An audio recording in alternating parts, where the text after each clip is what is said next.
Assalamualaikum warahmatullahi wabarakatuh. Bismillahirrahmanirrahim.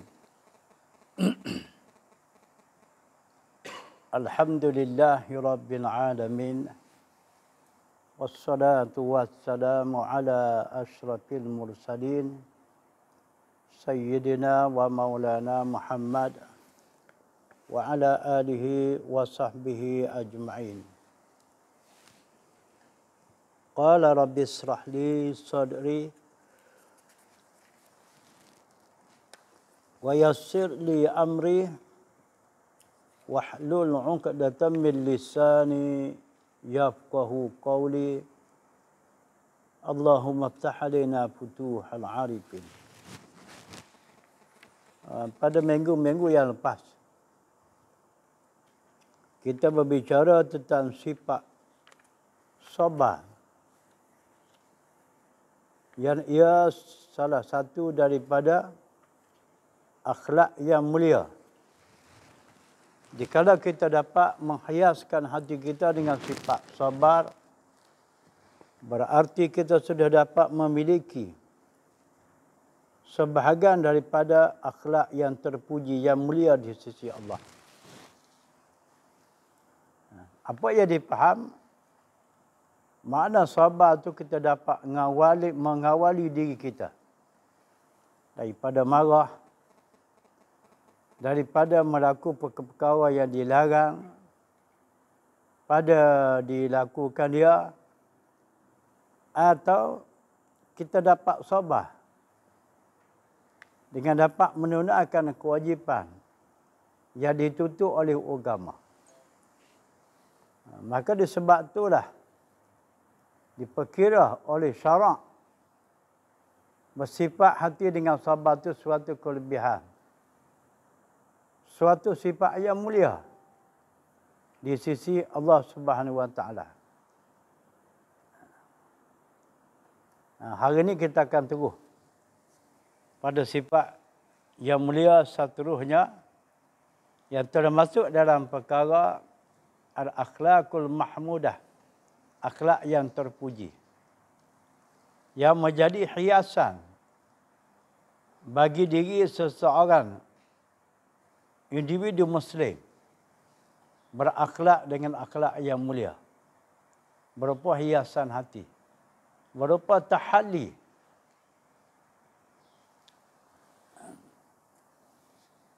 Iaitu pasal yang kelima dalam kitab Penawar bagi Hati yang asalnya karangan Syekh Abdul Qadir Mandili selaku ulama Mekah yang mengajar dalam Masjidul Haram pada zamannya. Dia mengarang kitab Penawar bagi Hati.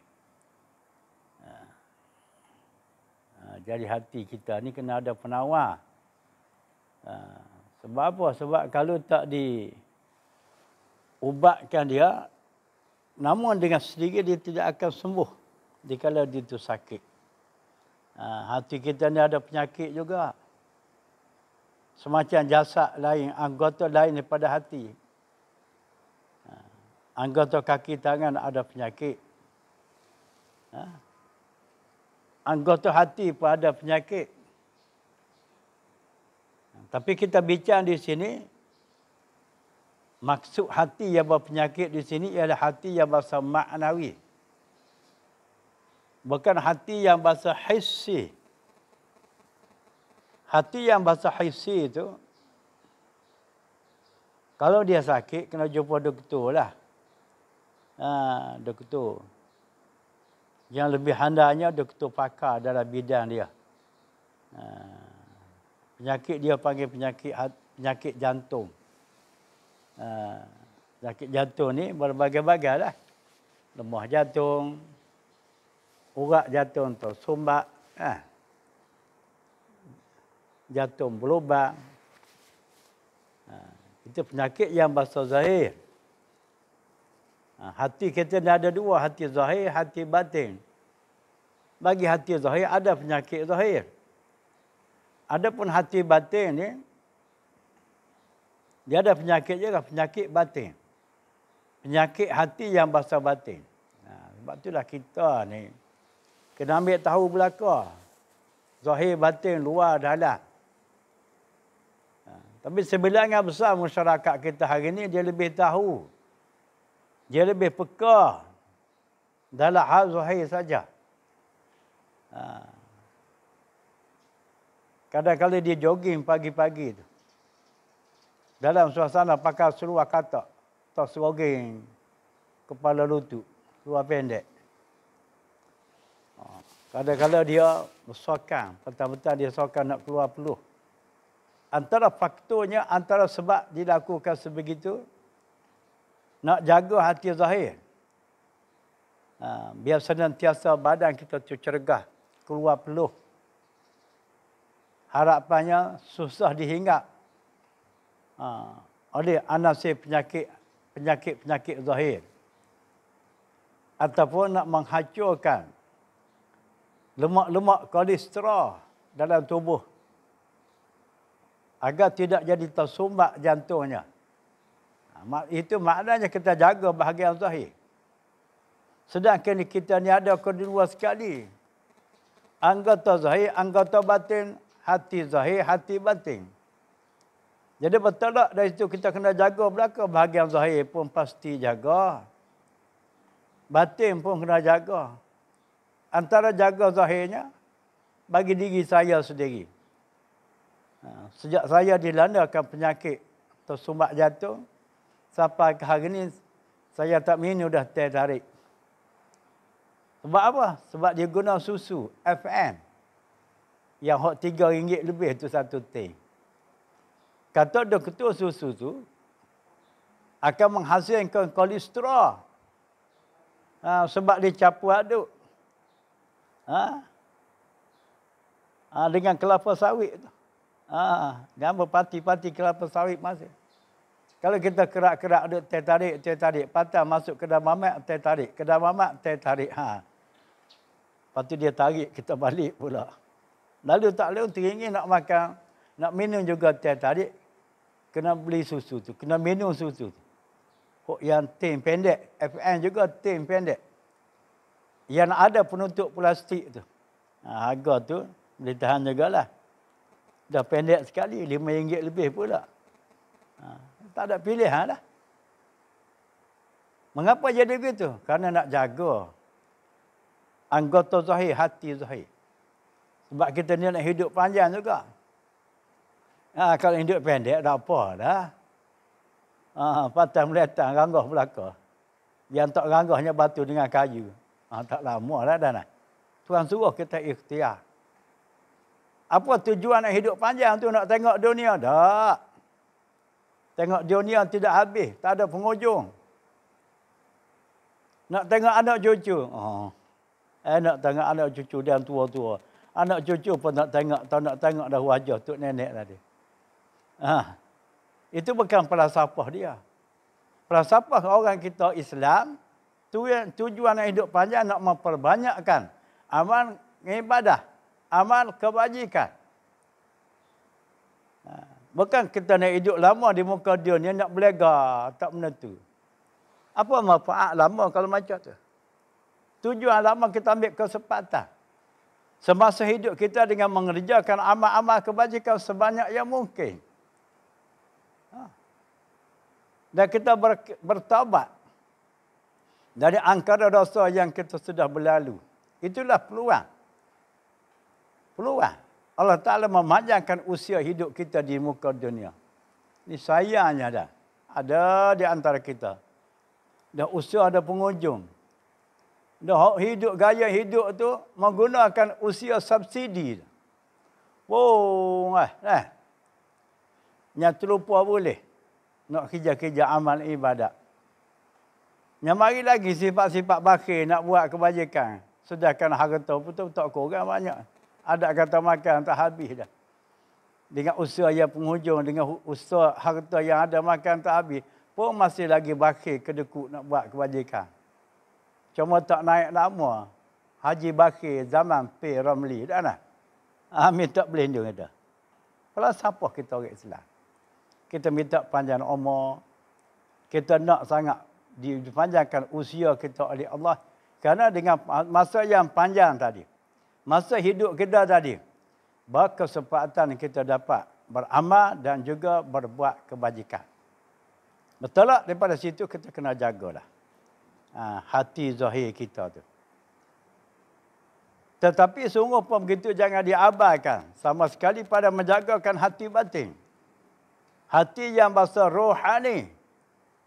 Hati yang jenis latifah rabbaniyah. Kita ni ada dua jenis hati. Zahir, hati batin. Hati zahir itu bagaimana? Yang diperkatakan oleh pakar-pakar doktor hari ni lah. Yang berbentuk semacam seolah-olah lembaga jantung pisang. Yang ada lubang di dalam. Fungsi dia dapat mengempangkan darah. Sehingga dapat darah tadi menjalar pada setiap urat saraf anggota tubuh kita. Sebaliknya pula kalau jenis jantung tersebut tidak berfungsi, siap kain katang dah deh. Tak lagi dah. Jantung batin ni, hati batin ni pula, ia tu wujud, dia tu ada bagi setiap orang. Tidak ada orang yang berkecuali. Saya seorang ni tak ada hati yang bahasa rohani. Bagi saya ni tak ada hati batin. Hanya adanya hati zahir. Hati yang bahasa hissi saja. Adapun hati batin, hati yang bahasa maknawi tidak ada. Tak ada. Semua ada. Setiap manusia yang dijadi oleh Allah. Ada mempunyai hati yang bahasa rohani. Hati yang bahasa maknawi. Hati yang bahasa batin. Tetapi jangan diperkata oleh orang tentang kewujudan. Bagi setiap orang tu ada mempunyai hati rohani. Hanya banyak dikata, banyak dijaga, olehnya akan hati yang bahasa hissi. Hati yang bahasa zahir. Hati yang dapat dilihat oleh mata kepala. Dapat dikaji oleh akal manusia. Sehingga dapat mengetahui tentang selek-belek penyakit bagi dia dan ubatan-ubatan dari sakitnya. Sayangnya sekali tak dihera. Yang kadang-kadang langsung tak tahu. Kita manusia dia ada mempunyai hati yang bahasa maknawi. Hati yang bahasa rohani. Hati yang jenis latifah rabbaniyah. Hanya wujud pada diri seseorang. Keadaannya ada mempunyai penyakit juga. Penyakit yang bahasa rohani. Penyakit hati yang bahasa rohani. Apa jenis penyakit dia? Kena tanya pakar doktor bawatin. Di klinik-klinik di hospital tu adalah doktor bahagian zawahir. Dalam Islam kita ni, ada tokoh-tokoh ulama mengambil tahu dalam soal perkembangan hati. Maka layaklah kita menamakan dia sebagai doktor bawatin. Di hospital tu doktor zawahir. Jadi kalau kita gabung dua tokoh doktor Doktor zawahir dengan doktor bawatin. Sekitar kita pakai nasihat dia. Nasihat doktor zawahir kita pakai. Bagaimana saya cerita diri saya. Lepas tu nasihat doktor bawatin pun kita pakai juga. InsyaAllah. Akan berlakulah pada diri kita seorang yang sihat. Pada hati zahir pun sihat. Hati batin pun sihat. Kesihatan hati batin tidak tergugat. Ketenteraman hidup di muka dunia. Nak buat kerja pun boleh, nak bergerak pun boleh, nak buat apa sesuatu boleh, nak berfikir pun boleh. Sebab hati itu sihat. Kesihatan hati batin pula. Manakala hati batin itu sihat. Tidak ada penyakit-penyakit yang masuk rohani padanya. Akan tentu dia bergerak cergah dalam kerja-kerja amal kebajikan. Namun mundur ke hadapan, ke belakang sekalipun tidak berlaku. Bahkan maju ke hadapan. Inilah terletaknya untung tuah seseorang. Tapi syarat dia ambil tahulah. Seketika dia hayati, dia amal. Hati zahir sekian, jenis penyakit sekian dijauhkan. Hati batin sekian. Penyakit hati batin sekian dijauhkan. Akan bertemulah kesihatan. Kedua-duanya sekali. Zahir dan batin. Baik. Dikala sihat bahagian hati zahir. Masalah dunia tak boleh dibereskan. Buat kerja pun boleh. Kira bercara pun boleh. Sebaliknya. Kalau sihat hati batin, hati yang basur rohani, kerja-kerja amal itu boleh dibereskan. Demi kerja kebajikan, boleh dimajukan. Sebaliknya, kalau tak sihat, semacam dunia juga lah. Kalau hati batin tidak sihat, jadi mundur. Orang maju, kita mundur. Orang boleh buat, kita tak boleh buat. Orang boleh masuk kelas mengaji. Dikala hati batin kita tu berpenyakit, kita jadi berat tubuh nak masuk kelas. Orang mengaji kita dia tidur, tergolek. Padahal pada dasarnya sihat. Kalau makan tu, sepinggan tetap jalan. Makan. Kesimpulan dunia tu maju dah. Tapi di segi agama, di segi rohani, di segi kebaikan, pada nilaian agama tu mundur. Akibat daripada hati batin dia berpenyakit. Berpenyakit. Dengan sebab itulah kita kena jauh jenis anasir penyakit hati ni. Dan kita kena hiaskan sifat-sifat yang terpuji bagi hati. Jadi kita mengaji sauh dalam Islam. Satu-satu ilmu yang titik berat dipelajari oleh setiap individu Muslim ialah ilmu tasawuf. Walaupun kita tengok dalam media masa hari ini, dalam TikTok, ada seorang ustaz daripada utara, dia bercakap slang utara. Dia kata adanya pelajaran tasawuf, ilmu yang kotor. Semasa air cak, air parit, air limbah. Dinilai olehnya, ilmu tasawuf ni kotor. Semacam air lokal. Dia mengaji mana dia ni? Dia mengaji mana? Sedangkan ulama-ulama Islam, sama ada ulama yang luar pada bahasa Melayu kita, ulama Arab sekalipun, dia ketengahkan pelajaran tasawuf. Tapi dia kata kotor. Kan kita buka mana-mana kitab. Dikata oleh ulama muktabar, ahli sunnah wal jamaah. Agama Islam kita ni terbangun, tertegak di atas 3 sendi. 3 tongguk ilmu. Pertama, ilmu akidah, ilmu tauhid. Kedua, ilmu syariat, ilmu fiqh. Ketiga, ilmu akhlak, yakni ilmu tasawuf. Tiba-tiba dan ke manusia tadi, seorang manusia tu, dia kata tasawuf ni sebuah ilmu yang kotor.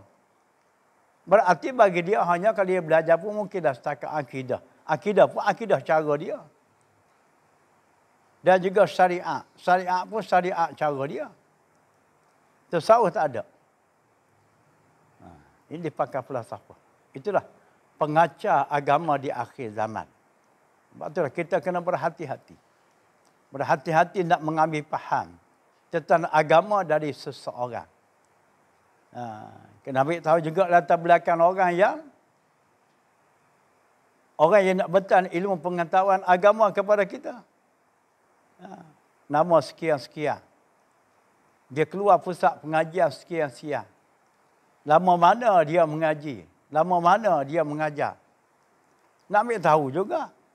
Di samping tu, apa yang diberikan olehnya, kita kena nilai juga. Jangan pantang bunyi bercakap sedap. Pakai telan selalu semacam ikan tomat lapar lah. Nah. Mari telan. Oi. Telan. Tengah telan tu rupa-rupa ada mata pancing di dalam. Orang memancing ikan-ikan tak dah. Waktu tu telan tu sedap. Rupa-rupa ada mata pancing. Rupa dia bagi upah nak tarik kita. Semacam tu jugalah. Dia masuk dalam TikTok. Dia bercakap dalam uslub agama. Topik tajuk agama. Lepas tu dia selewengkan kita. Dengan dikatanya ilmu tasawuf sebegini tidak ada di dalam Islam.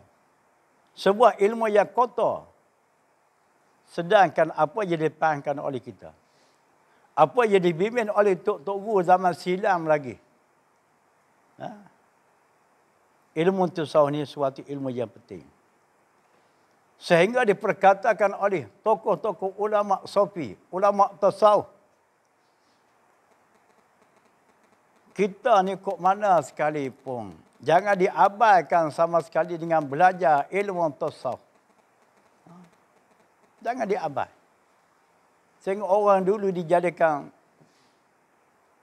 pengajian tasawuf ni suatu pengajian yang mesti. Ulama yang mengajar ilmu tasawuf jadikan sebagai wirid bagi dia. Maknanya tak miss diajar olehnya.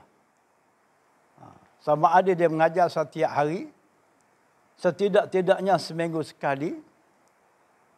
Dicuak sama sekali pada mengajarkan tasawuf, tidak sama sekali. Bagi ulama-ulama silam. Mari zaman kita dipakai contoh. Buang kelokan. Jangan main. Jadi hari ini, saya nak bertahan tentang sifat mulia. Sifat hati yang mulia. Yang ia menjadi selaku hiasan bagi hati. Jadi kalau kita nak suruh hati kita tu sihat. Hati kita tu hidup. Selain daripada kita jauh daripada penyakit-penyakit hati. Kita kena hiaskan dia. Dengan sifat-sifat yang mulia. Antara sifat yang mulia bagi hati. Ialah bersyukur. Bersyukur. Syukur. Orang Melayu kata terima kasih. Kena ada sifat tu. Kita baca sikit dalam buku. Tadi meratik kat luar ayat tu. Kita baca apa yang ditulis. Pasal kelima syukur. Bersyukur. Ada Nabi, ada dalam TV tu dia kata, syukur nikmat dah. Alhamdulillah syukur nikmat. Lepas tu ada muzik pula. Tuteng. Alhamdulillah syukur nikmat. Tuteng. Dah kali tak semayang. Cakap tu sedap dah. Orang panggil percakapan tidak ada kualiti. Molek dah kata tu. Alhamdulillah syukur nikmat. Dapat nikmat melimpah ruah di waktu lain. Tuhan suruh gunakan dengan nikmat kebaikan dia tu kepada maslahah. Perkara-perkara yang dikira baik pada nilai agama. Barulah perkataan kita kata alhamdulillah syukur nikmat itu baru adalah kualiti. Ada intipati dia. Ada natijah dia. Ni kalau setakat alhamdulillah syukur nikmat. Tuhan bagi nikmat melimpah ruah. Dia buat kod lain nikmat. Bukan dia buat kebajikan. Sihat. Bagaimana kita sihat? Boleh bergerak sana, bergerak sini. Sehingga boleh melompat kijang. Kalau kita tidak ambil kesempatan di masa sihat untuk beramal ibadah, hakikatnya kita tidak bersyukur dengan nikmat sihat. Sihat ni nikmat. Anugerah Tuhan kepada kita. Kita makhluk manusia ni tidak ada kuasa dapat menciptakan sihat. Kita tak boleh nak cipta sihat. Kalau boleh cipta sihat, buatlah kedai sihat. Kilang sihat. Orang yang uzur-uzurnya pakat mari dah nah. Sebab kedai roncik pakat mari beratur dah nah. Hok jalan 3 selendar pun mari. Hok duduk atas kursi sorong pun mari. Dia nak beli resepi sihat daripada kita. Macam telah nak buka kedai. Sendiri pun. Orang berjalan 2 kaki, kita berjalan 3 kaki. Kaki 2 tukar 1 jadi 3. Sebab apa? Sebab uzur. Mengapa tak disihat? Sihat ni bukan hak kita. Kesihatan kita tu adalah anugerah pada Tuhan. Tapi sayangnya sekali, Tuhan anugerahkan sihat. Tidak ambil kesempatan semasa sihat untuk berbuat amal kebajikan. Untuk mengelila otak lain. Semacam zaman muda. Zaman muda. Suatu zaman yang sangat keemasan. Sebut kata muda. Zaman keemasan. Sebab itu dijadikan kepada siapa? Bukan kepala siapa. Kepala siapa? Anak muda Melayu. Dia kata muda tidak 2 kali. Pandai dia bercakap. Makna muda sekali je.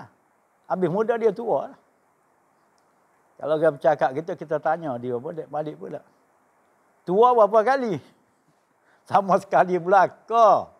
Dan kalau sama sekali, mengapa kamu duk kata muda tidak 2 kali tu? Rupa-rupanya cakap kita dia ada. Ada sesuatu di sebalik percakapan dia tu. Jadi zaman muda itulah dia nak buat sesuatu. Sesuatu yang nak buat tu, kadang-kadangnya baik, kadang-kadang tak baik. Maka lalu dia gunalah muda tidak 2 kali. Tak kena tu. Kalau nak pergi ke situ tak kena. Tak kena.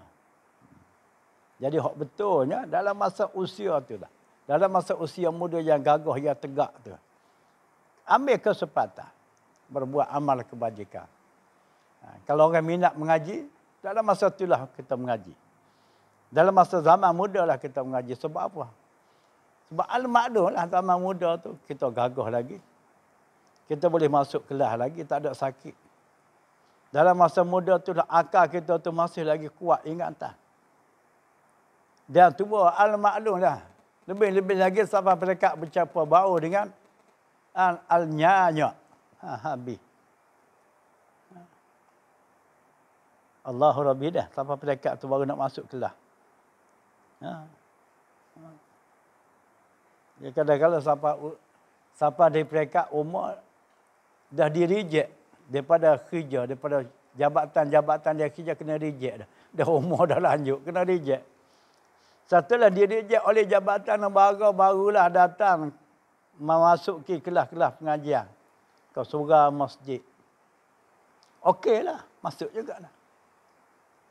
Okeylah, alhamdulillah. Tapi masalahnya, zaman dia masuk kelas tu zaman akal tu dah lumpuh. Dah lemah dah fikiran. Dah yang kala-kala diserang penyakit. Penyakit stroke otak. Baru masuk kelas. Tapi pelakat tu baru nak masuk kelas. Masuk kan? Jadi kupahkan oleh tenaga pengajar, oleh ustaz dalam kelas tadi. Tak siapa nak fikir. Dah otak dah lemah. Allah Rabbi. Baru nak masuk kelas. Baru nak masuk kelas. Baru nak belajar. Zaman muda duduk ke mana? Duduk terangok tak kelai. Duk habis gerangan muda. Itulah gaya tidak bersyukur daripada nikmat Allah. Makna nikmat ni setiap benda baik daripada Tuhan. Dianugerah oleh Tuhan kepada kita itu nikmat. Sama ada nikmat berbentuk rezeki, berbentuk kesihatan, berbentuk ilmu, nikmat. Kita mengaji-ngaji, kita boleh faham. Dengan ilmu yang kita belajar tadi, itu nikmat. Jangan dia nampak nikmat tu duit. Allah sepiknya otak dia. Terhak dia nampak nikmat setakat duit saja nampak nikmat. Dia nampak nikmat setakat harta. Dia tak lebih pada tu, pada dia nampak maksud nikmat oleh dia. Sepik akalan dia. Sedangkan nikmat ni pada takrifnya setiap kebajikan. Setiap kebaikan daripada Tuhan. Dianugerah oleh Tuhan kepada kita. Maka itu adalah nikmat. Sihat kita ni, nikmat. Kita dapat milik ilmu. Ilmu din, ilmu agama, nikmat. Hatta ilmu dunia pun. Nikmat juga. Selama tidak bertentangan dengan agama. Bukan ilmu dunia itu tidak ada nilai. Ada nilai. Setiap benda ada nilai tu boleh dikatakan nikmat bagi kita. Tapi kalau kita banding, nikmat ilmu dunia dengan nikmat ilmu agama mana lebih dua tu? Pasti sekali lebih nikmat ilmu akhirat lagi daripada ilmu dunia. Ilmu agama itu ilmu yang masuk akhirat. Dengan ilmu akhirat ni, dengan ilmu agama ni, dia boleh selamat kita. Bermula di zaman kita hidup lagi kita selamat. Dibimbing oleh ilmu tadi. Di akhirat pasti sekali. Adapun ilmu dunia ni, kalau kita tak pandai bawa, qadar dia dapat menyelamatkan kita semasa kita hidup sahaja. Setelah kita mati, berpindah kita daripada alam dunia yang fana kepada alam barzah. Dari alam barzah kepada alam baka yang kekal abadi. Dia tak boleh selamat dah. Ilmu tu letak atas muka bumi je. Kita masuk dalam perut bumi. Beza ilmu agama, dia boleh selamat kita. Jikalau kita diwafat oleh Tuhan, dimati oleh Tuhan. Yang menjadi teman akrab bagi kita di alam barzah ialah ilmu. Ilmu sebagai sahabat. Di akhirat pula, pasti sekali. Bermula daripada alam barzah tu ada nilai, akhirat pasti sekali. Dihargai oleh Allah. Di sini terletaknya kelebihan ilmu agama. Menampak oleh kita. Orang yang dapat milik ilmu agama ni, ia sudah menerima suatu nikmat daripada Tuhan. Maka setiap nikmat yang kita dapat, tanggungjawab kita ialah bersyukur. Bersyukur, berterima kasih kepada Allah. Alhamdulillah, bersyukur kepada Allah. Tuhan bagi ala qadar ilmu kepada kita, hasil pada usaha kita memungut ilmu. Begitu. Ini alhamdulillah, syukur nikmat. Mengaji tidak. Cakap saja. Cakap tak ada kualiti. So tidak kita duduk sibuk dengan kerja-kerja harian. Luangkan masa. Adakan kelas pengajian. Kalau tak boleh setiap hari, setidak-tidak seminggu sekali. Kalau sebulan sekali tu jauh sangat jarak tu. Seminggu sekali pun jauh dah. Jauh dah. Kalau nak banding dengan setiap hari. Kita kata nak buat setiap hari kita sibuk. Dah sibuk sangat. Setidak-tidak seminggu sekali. Kalau melarat sampai ke sebulan sekali, terlupa dah. Nak masuk balik pula, nak hurah tu terlupa. Tajuk pun dah lupa dah. Tajuk apa dibahas minggu, bulan lepas. Kalau sebulan lah. Ini ciri-ciri orang bersyukur. Orang bersyukur kepada Allah. Setiap nikmat yang dia milik tu, dia menghargai. Dia mengembali kepada Tuhan yang menganugerahkan dia. Dia gunakan sebaik yang mungkin daripada nikmat. Itu dia katakan bersyukur. Sebagaimana sihat. Sihat nikmat daripada Tuhan. Maka kita gunalah masa sihat tadi pada kebaikan agama. Itu dikatakan kita bersyukur daripada nikmat sihat. Nikmat sihat. Dalam buku ni kita baca lah dia. Ketahuilah bahawa syukur itu apabila seseorang hamba itu memalingkan segala nikmat yang dikurniakan oleh Allah Ta'ala kepadanya. Syukur ni kita gunakan daripada nikmat Tuhan kepada yang patut bagi dia. Yang dinilai baik oleh agama. Mereka cakapnya begitulah. Seperti Tuhan anugerahkan rezeki kepada kita. Dari rezeki yang dianugerahkan oleh Tuhan kepada kita, kita mempergunakan rezeki tadi kepada perkara yang dinilai baik oleh agama. Buat kebajikan, berinfak, berta'awun, tolong-menolong antara satu sama lain. Itulah matlamat tujuan Tuhan anugerah nikmat rezeki.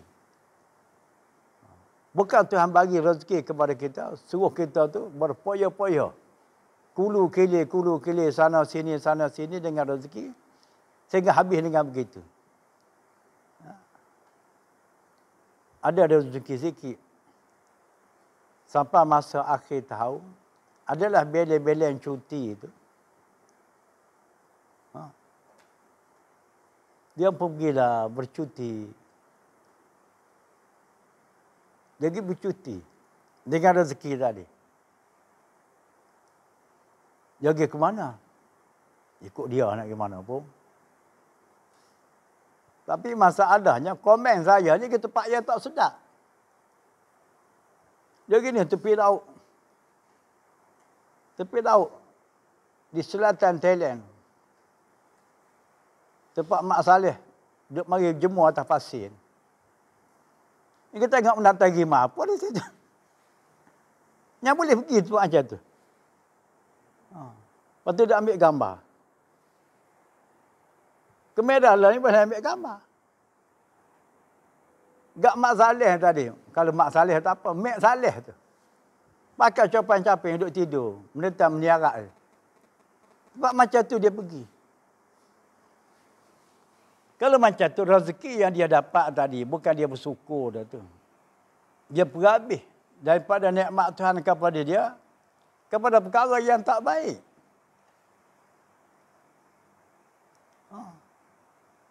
Kalau kita pergi melawat pondok, kadang-kadang.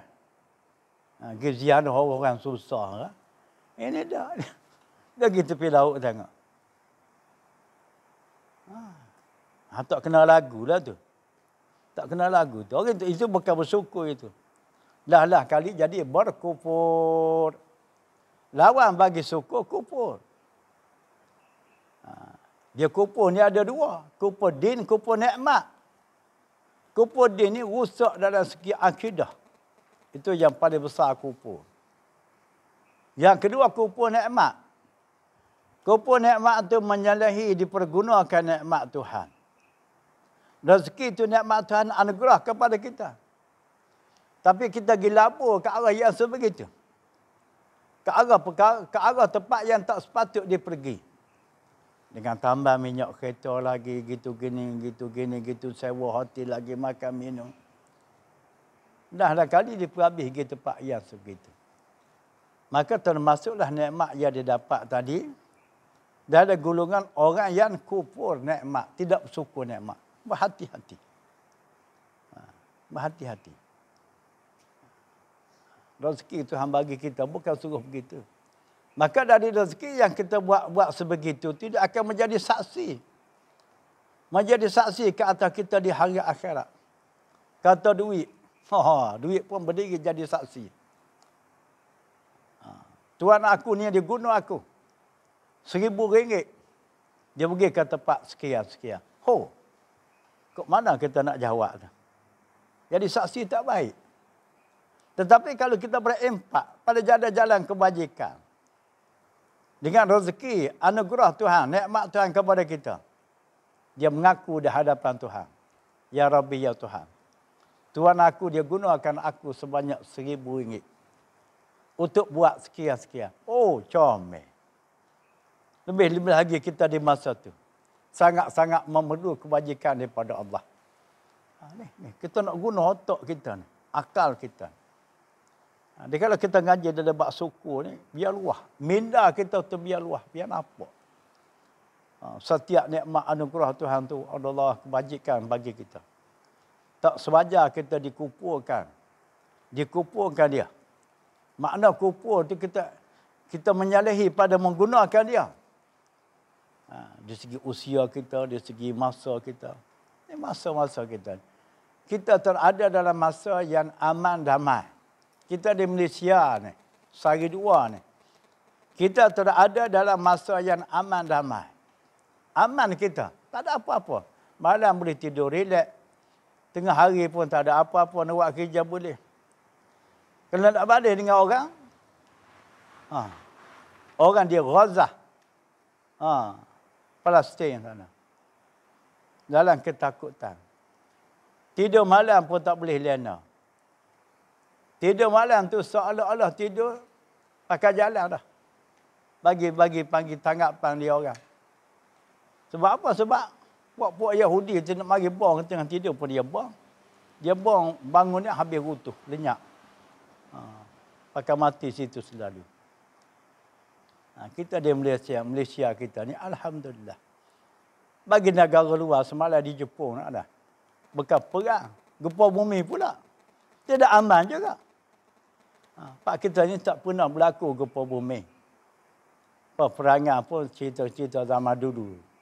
Perang Jepun dulu sekejap je. Bagaimana aman? Keamanan kita ni berupa nikmat. Maka ambillah kesempatan daripada nikmat aman tu. Dengan berbuat amal kebajikan. Sebanyak yang mungkin. Kalau kita cuai. Abang mengambil kesempatan berbuat kebajikan dalam suasana aman. Hakikatnya kita berkumpul dengan nikmat keamanan daripada Tuhan kepada kita. Situ pula pergi dah. Itulah. Sebab itulah hari ni kita kerja pun. Matlamat kita buat kerja ni. Nak suruh jadi usaha kerjaya kita ni. Berimpak pada jalan Allah. Itu makna berkumpul. Daripada usaha kerjaya kerja. Bukan kita meletakkan usaha kerja kita ni semata-mata cari duit.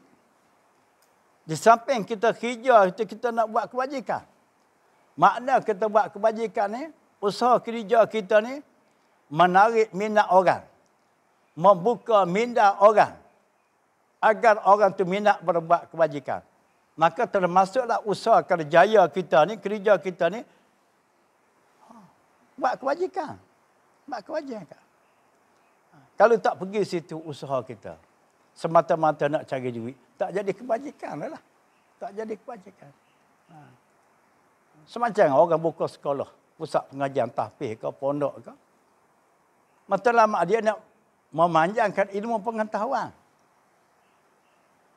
Kalau tidak diletak oleh akal di situ, atas semata-mata dibuka pusat pengajian, nak kolek yuran pelajar, agar boleh hidup mewah, sejauh mana kebajikan pusat pengajian yang dibuka olehnya. A'azan Allah. Tak berapa tahu dah tu dah dah. Tidak situ. Jangan letak di situ. Kita letak di atas dasar. Lepas tu macam tu dah ambil yuran juga. Sebab nak bergerak, nak bayar bil air. Nak makan pelajar, kena ada yuran. Kalau tak ada yuran, boleh juga. Tapi kena makan batu lah, makan pasir. Padan dengan muka dah nak. Duduk di rumah, makan. Sebab apa? Mari sekolah tak boleh makan. Mengapa? Sebab tak ada yuran. Kecuali sekolah tu dia boleh support. Dia dana banyak. Itu lain. Dia tak ada yuran pun. Ini sekolah persendirian, swasta. Tidak ada ditanggung oleh siapa-siapa. Kerajaan pun tak bagi sen korak. Mengapa tak bagi? Al-maklum lah. Nak bagi duit bukan yang mudah. Tanya tu ni. Dah kali. Bukan tak tahu. Payah. Dia tahu ya kerja agama ni terpudang. Kalau sesiapa yang nak kebajikan, dia join venture sama. Tak nak kebajikan, lantak pergilah. Sebelum mati. Dan mati barulah bertemu buku dengan ruah. Barulah berhajatnya kepada ganjaran pahala dan rahmat Tuhan. Setelah mati. Sebelum mati ni, masing-masing goh lah. Mungkulu aku kilir. Masuk kain kutung. Selimut 3 lapis, 5 lapis. Kena ikat kaki kepala, barulah tahu. Belum masuk bumi lagi. Dan masuk tanah. Kamu. Tak nak bagi naik, pergi tekan dengan 2 biji batu. 1 biji di kepala, 1 biji di kaki. Bertemulah buku dengan ruah kita ni dah. Itu bukan cerita lawak jenaka. Cerita akan bertemu. Setiap orang pasti menemui. Berbalik pada tajuk suku. Tajuk suku. Suku ni kita berterima kasih kepada Tuhan. Setiap nikmat yang kita dapat, kena berterima kasih ke Tuhan. Saya cerita tadi, nikmat sehat. Nikmat masa yang aman. Nikmat rezeki. Banyak lagi nikmat. Kita dapat ilmu, usaha kita belajar. Ni nikmat. Jangan duk nampak nikmat ni duit. Langsung tak nampak. Dapat milik ilmu agama tu nikmat. Hatta ilmu dunia pun nikmat dah. Sebetulnya ilmu agama lagi besar nikmat daripada ilmu dunia. Tapi masyarakat kita tak nampak. Tak dinilai olehnya.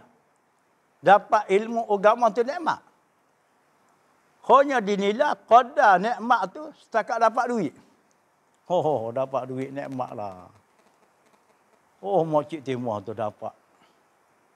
Tanah dia kena reh kereta api nak pergi ke Pantai Timur. Dia beli tanah tu, tanah kosong. Murah dia beli tu. Sebab tanah tak ada isi, tak ada tanaman. Selang tak lama, mari dia buat jalan kereta api daripada barat ke timur. Termakan tanah dia. Termakan tanah dia. Dapat papasan 1 juta. Pakak bercakaplah orang kampung. Allah besar, Makcik Timur ni kaya lah. Bintang terjun. Kaya terjun. Itu saja dia dapat nikmat. Dia tak nampak jiran Makcik Timur tu. Tak ada duit. Tapi dalam hukum hakam agama dia tahu. Terbasmi jahil dia. Tertudung jiran Makcik Timur tadi. Tak nampak dia dapat nikmat. Hanya dia dapat nikmatnya Makcik Timur. Dia dapat duit. Papasan. Pihak pemaju reh kereta api bagi ke dia. Hampir 100,000 tadi. Kalau Makcik Timur ni orang-orang bagus. Dah dapat duit banyak, dia keluar zakat. Dengan zakat tu dia keluar, dia beli batu fuqara masakin. Beli batu jalan-jalan agama. Kalau Makcik Timur ni orang tak ada agama mana, dia pakai senyap. Dah kali tak berzakat. Lepas tu dia tunang ibadat haji. Dia boleh pergi dengan fekes. Nak banyak mana sangat fekes pun. 100,000. 1 juta. Dapat duit. Takat lagi dengan fekes boleh sangat. Laki bini boleh pergi belakang. Tak buka mulut pasal nak pergi haji. Bahkan ada waktu lain. Beli kebun getah, beli kebun deriak. Habis dengan begitu. Itulah nikmat dunia. Nak cakap nikmat dunia. Fungsi sekalinya agar kita jadi selamat. Walaupun dapat nikmat sekalipun, agama tu. Kalau tak ada agama, habis jahanam. Dapat rezeki banyak pun duduk melabur tak lain. Dia tak mesti nak bersyukur dengan nikmat yang Tuhan anugerah kepada dia. Jangan jadi gitu. Kita jangan lupa daripada bersyukur daripada nikmat Tuhan. Makna bersyukur kita guna sebaik yang mungkin. Setiap nikmat Tuhan anugerah kepada kita, pada digunakan dia pada tempat yang bersesuai. Bagaimana rezeki tadi? Kalau Tuhan anugerah rezeki, siapa tanya zakat, keluar dah zakat. Orang tak berzakat ni, besar akibat dia. azab kubur orang yang tidak berzakat daripada harta dia lah. Menjadi alat bakaran untuk dia. Sehingga dalam kitab-kitab Jawi lama dia katanya, orang yang tak berzakat tadi, Tuhan jadikan kayu api. Harta dia tu jadi kayu api. Untuk membakarkan kepada Tuhan punya harta. Pada zaman Ibnu Abbas, orang tidak berzakat.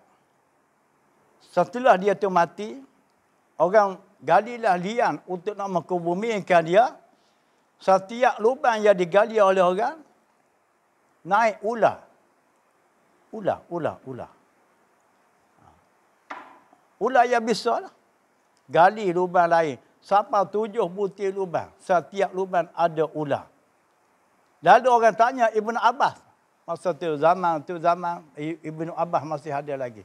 Ibnu Abbas ni sepupu Nabi. Sahabat lagi sepupu Nabi. Kata Ibnu Abbas begini, tanya keluarga dia ni. Dia pakai ilmu apa semasa hidup. Sehingga dikala dia mati, orang nak kebumikan dia, ada penunggu dalam lubang. Dalam lehat. Dia cek latar belakang dia, kaki semayang. Puasa cukup. Yang tak kena hanya satu saja. Apa benda? Tak berzakat, harta ada. Saya nak keluar zakat. Tuhan bukti, Tuhan tunjuk. Tegang-tegang lagi kepada orang ramah.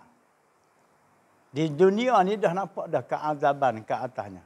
Bagaimana kiranya di alam barzah. Bagaimana kiranya di akhirat akan datang. Ini semua ni akibat daripada tidak bersyukur daripada nikmat Allah. Kita berzakat tu kita bersyukur. Kita bersyukur daripada nikmat Allah. Bersyukur pada nikmat Allah. Dengan zakat tadi dapat diperpanjangkan. Dapat berta'awun, tolong-menolong antara satu sama lain. Orang yang susah membangun projek-projek agama dan sebagainya. Itulah maslahah. Maslahah syariat Islam berzakat. Bagi orang yang sudah sampai qadar nisab dan juga hul dari harta yang diusaha olehnya. Tajuk suku ni kita akan baca terus minggu depan. Hari ini sebagai sekadar mukadimah saja dulu. Mukadimah untuk membukakan minda kita. Pentingnya kita bersyukur. Pentingnya kita kena ingat. Setiap kebaikan tu adalah nikmat Tuhan untuk kita.